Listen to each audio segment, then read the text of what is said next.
Poly House is basically a class where we learn project management. And so basically we work on a house, and as a class we figure out which house we want to go to. And so this year we did Jacob's house. We provide a home renovation service for them, everything from raising materials and money to actually going in and doing the work, tearing down walls, pouring new foundation, redoing wiring, redoing plumbing, and building up new walls and providing them with a new home. So this year we chose a family with a son named Jacob. He was born with Spina Bifida, so he's been in a wheelchair ever since he's been 2. His house is really small, so his wheelchair doesn't fit through many of the doors. So we remodeled the house to kind of allow him to move throughout the house really easily, and also provide him with, some things that he really needs, like a wheelchair accessible bathtub and things of that nature. My role was actually the laundry room, kitchen, bathroom, water heater, plumbing. This year I was the project manager for fundraising for Poly House, so I was in charge of organizing all of the events, and preparing all the materials to go out fundraising, and managing just the team that went out and did all the fundraising for the project, and raising all the materials and all the cash donations. I was a part of both the fundraising and the logistics support services team. This year it was between this one and a community project, and we felt like he would use it more effectively and actually remodel, so we were like, well, that's kind of a no-brainer. Basically, Jacob was born with a severe case of Spina Bifida, and he's 16 years old now, and he's been confined to a wheelchair since the age of 2. But we wanted to really help out Jacob in his independence. We really wanted to promote his independence, so we chose him. Yeah, and we only have 2 weekends technically to actually finish it. And so we had to go back and forth to evaluate it, get contractors there to check it out, and then we had to actually get all the equipment and then kind of head up there. So it's kind of like learn by doing on-site. Yeah, it's only a quarter-long project, and we have 6 weeks of planning and 2 weekends of construction. So Friday, Saturday, Sunday of one weekend, and then Friday, Saturday, Sunday the next weekend. So. His house back at the time was just not accessible for him. He couldn't go to the restroom by himself, he couldn't get into the shower by himself, he had to have assistance from his parents, and there was just a lot of narrow doorways, a lot of walls that he'd easily bump into when he was getting around in his wheelchair.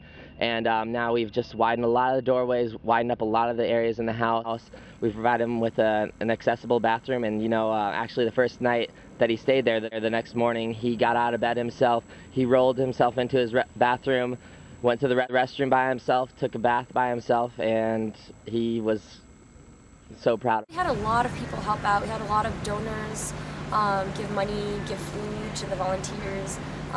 We got like almost all the kitchen appliances and the bathroom, the tub for like his handicap accessible walk-in kind of thing. He got that donated.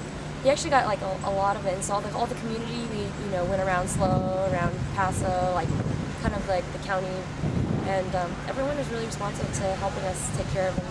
We live in a great community, a very generous community. For a lot of the places they were saying, we would love to donate, but right now with the economy it's a little bit hard, but a lot of places were very generous. It was kind of tough, but we do have a really great community here. Everybody kind of understands what we're doing and understands that we're really doing a great thing for this family. So it wasn't too difficult to get the food donated. A&R Furniture donated around $9,000 worth of furniture. Audio Ecstasy donated around $3,500 worth of audio-video equipment, and even one of the worker at Cal Poly actually donated a therapeutic mat table that is a $450 value plus $300 shipping. It was difficult getting volunteers up there because it was a 50-minute drive. I know we had a lot of no's, among the yeses, but it really only takes one yes in order to get something, really nice. Yeah, definitely from the fundraising standpoint, I probably got 99% people saying no and 1% saying yes, but that 1% saying yes is what made this project happen. In materials, we raised approximately somewhere over $90,000 worth of materials and gift in kind donations. And for the cash donations, we raised somewhere around 25,000, and there's a few that I'm still trying to work on. It made me feel like I can really make a difference myself. I mean, just to even change the family of the 4 people and Jacob and his family was really something that you don't get to do every day is help build a house. Building is fun. I think when I have a house in the future, it'll help me a lot because I want to build like a killer tree house. So I think that'd be really fun. Combination of doing good to a family in need in our community, and also just teamwork and learning how to work with a bunch of different types of people. It helps with building teamwork, you know, communication, being closer to your community. You know, you make a lot of friends actually. You know, most classes you go in, you take a seat and you don't really learn.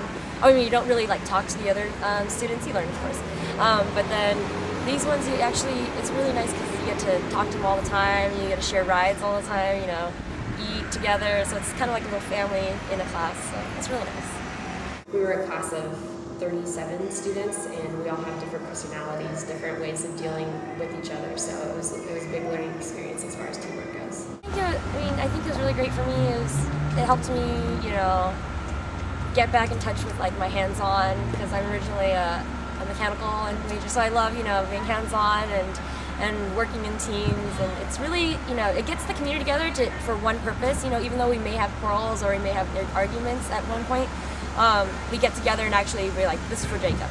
I think if you have a lot of time during a quarter and you really want to make a difference in the community and work with a bunch of students to improve someone's life, it's definitely a class you should take.